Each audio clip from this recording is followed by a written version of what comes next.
Let's go back to what could be called the golden age of Christmas movies. During the 1940s through the 1960s, the film industry gave us movies that treated Christmas as genuinely sacred. These weren't just holiday movies, they were about direct divine interventions, true miracles, communities rallying around faith, coming together through belief in something bigger than themselves. The message was simple: Christmas brings miracles. Believe and you'll be saved. Here's what these films taught us to expect: tight knit communities where everyone knows your name, neighbors who drop everything to help, small town warmth, and yes, snow. A lot of snow. Always snow. But the gap between Hollywood and reality is that most of us don't live in Bedford Falls. Many live in cities where they barely know their neighbors' names, and to solve their financial crisis, they rely more on debt consolidation and second jobs than on their guardian angels. And for most of the world, Christmas is definitely not white.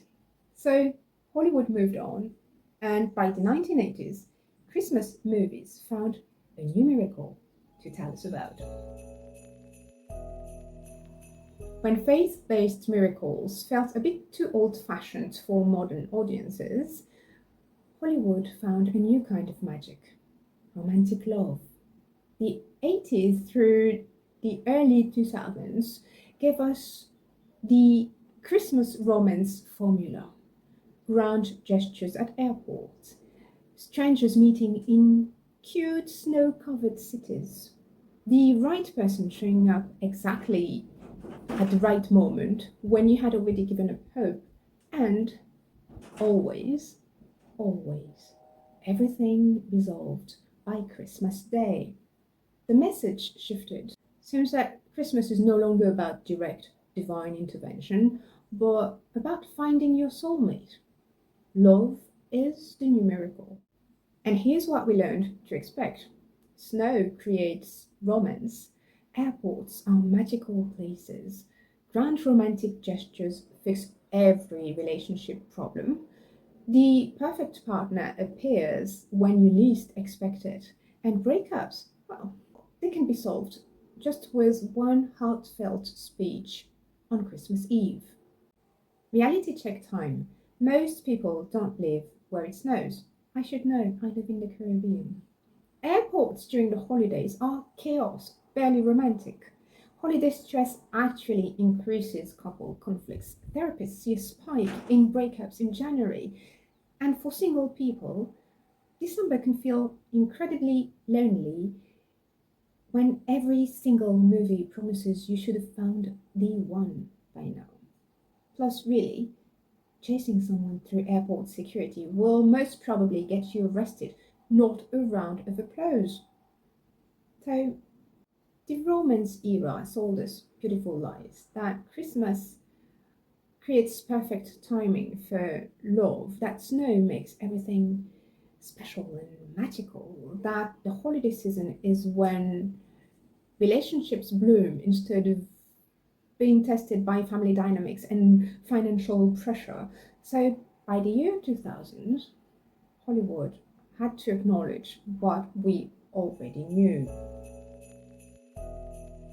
So by the year 2000, Hollywood finally admitted what we already knew, which is that beyond Christmas mass and beautiful carols, Christmas is messy and chaotic. So they gave into that a lot. Welcome to the chaos era.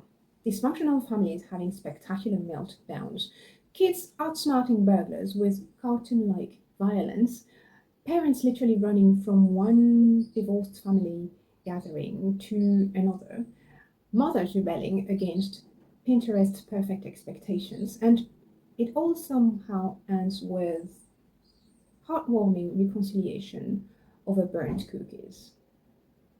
The new message: Christmas chaos is actually charming. Your family's dysfunction, that's quirky. Exhaustion and overwhelm, well, comedy gold. Just survive the madness, and all will be smiling and laughing by the credits. These movies taught us that chaos, equals authenticity. That real families are messy in entertaining ways, that if you just laugh at the disasters, the burned food, the family arguments, the financial stress, then everything becomes a heartwarming story you'll be able to tell for years. But what they don't show is that real family dysfunction is not quirky, it's painful. Financial stress about gifts and travel isn't a funny subplot, it causes genuine stress and anxiety, exhaustion from trying to create the perfect Christmas while working full time isn't charming. It's, well, exhausting and leads to burnout. And not everything gets resolved with one awkward hug before dessert. No, some family tensions don't heal.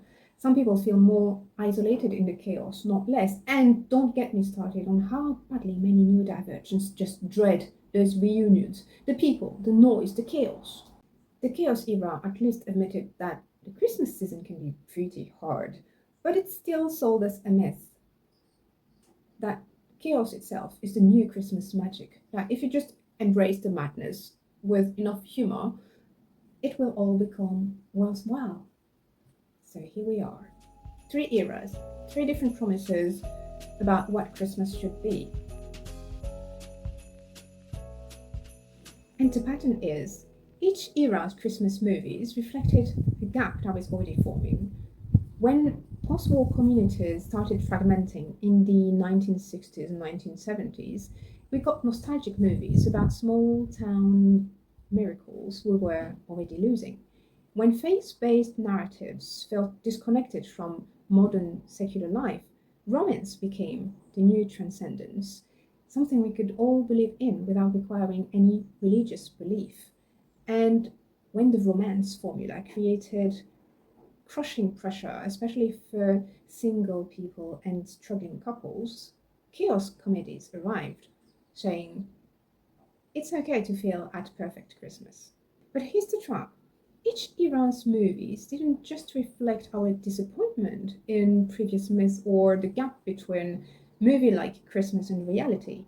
They also created new myths that shaped our expectations, which means that said movies always tell us what to want to chase. The causal relationship works both ways. Movies respond to our reality, then our reality tries to match the movies, then we are disappointed, then movies try to fix it with a new fantasy or magical solutions, and the cycle goes on. So what do? Maybe we should stop expecting Christmas to be what the movies promise. Maybe faith doesn't need miracles on demand. Actually, faith is believing in what you don't see. And maybe love doesn't need snow and airport drama. Maybe family doesn't need to be either perfectly harmonious or entertainingly chaotic. Maybe Christmas can just be what it actually is for you. Sometimes stressful, sometimes messy, sometimes meaningful, sometimes quiet and alone, which does not necessarily mean lonely, sometimes connected to strangers. And that's enough. The movies will keep selling us new versions of Christmas magic, but we don't have to buy into that. We can just take them as what they are, fiction. Even though sometimes they are based on true stories, mind you. Thanks for watching. Which Christmas movie era affected you the most? Let me know in the comments. And whatever your Christmas looks like this year, I hope it's real. Merry Christmas. Be blessed.